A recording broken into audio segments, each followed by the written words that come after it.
How to optimize your Facebook ad campaigns. Follow the steps below so you don't overthink things and make bad decisions when optimizing your FB ads. Reverse engineer your competitors and come up with a standard model. If you have a personal account, find your competitors and like their pages. Before you know it, you'll start seeing ads either from your competitors themselves or from businesses that are very similar to your competitors. Pay close attention to these ads. Reverse engineer them to find the standard model for these ads. In other words, go through as many of these ads as possible and get a clear understanding of what kind of pictures, headlines, and text they use.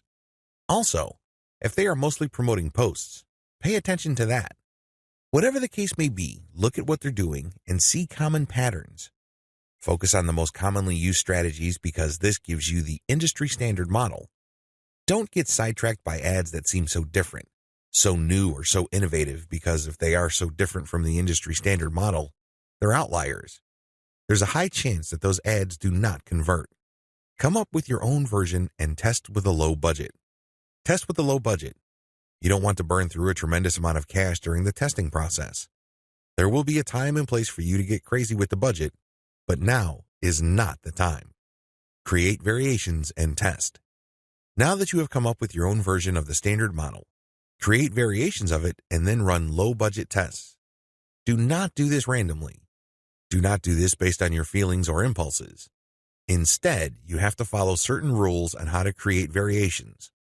Otherwise, you wouldn't know which part of the ad accounts for its greater success. I've seen this happen many times. In fact, I've committed this mistake before. I would take an ad and test it. I would notice that it's not getting that many clicks, so I'd change half of the ad. Maybe I changed the picture and then the headline, or I would change the heading and the description. Whatever the case may be, I would change half of the ad, and sure enough, it would improve. But when I try to improve things again by changing the other half of the ad, it falls apart. You want to establish a way of effectively tracking which changes accounted for which improvement. By using this method, you can optimize parts that work to reach peak convertibility and then work on the other elements of the ad that could use some improvement. However, you have to do this in a systematic way. I've described this in the section below. Pick the winner and make further variations. Now that you have made variations of the original and you ran a test, there will be at least one winner. It gets the most clicks and conversions. Make variations of it and you run the test again. Keep testing until you find the ad that delivers the best return on investment. The end of this process is pretty straightforward. You keep making variations and you keep testing on the cheap until you find an ad that delivers the best ROI. In other words, it delivers the most conversions while costing very little money. I know it sounds like a fantasy at this point, but it is doable with testing. Scale up. Increase your ad budget to your winning ad to pump a massive amount of traffic to it. You should only do this when you are dead sure that you have a winning ad on your hands. In other words, you have tested it rigorously and have optimized it to the point that it cannot improve its conversion rate any further. That's when it's ready to go big time. Make sure you optimize on an elemental level. The big problem with the ad optimization method I described above is how do you know which part of the ad to change up? How do you know which part of the ad to optimize? Wholesale variations do not work. You can't just take an ad, see that it doesn't work, replace it with a completely different ad, see that it doesn't work, and then repeat that process. Even if you're spending very little money, it still burns a tremendous amount of time, effort, and opportunities. You need to have a better way to turbocharge your results. Vary on an element-by-element basis. I would take an ad, and I would restrict my optimization to a specific element of that ad. Every ad actually has many elements. There is the graphics, the heading, the description, the link. I would start with one element, and I will come up with different versions.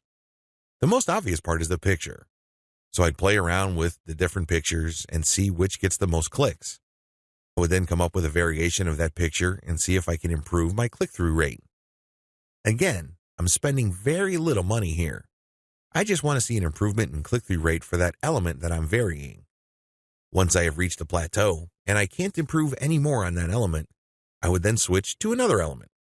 For example, if I'm running a campaign for dog food, and I notice that my best performing picture after a series of variations is a picture of a chihuahua that seems to be smiling, I will keep that picture, but then I will then switch to the next element of the ad which is the headline. I would then keep varying the headline to see if I can improve the conversion rate of that ad. Once I've reached the ceiling or a plateau for improvements in conversions due to headline changes, I then move to the description. Do you see how this works? You know that you have to vary an element if you keep picking the winning variation. You do this with small tests until the whole ad is optimized. After all elements have been optimized, scale up your ad buy. Once I've gotten an ad that converts much better than its original form, and I've gone through all the elements, now is the time to scale up. This is where I pour quite a large amount of cash into my Facebook ad campaign to boost traffic.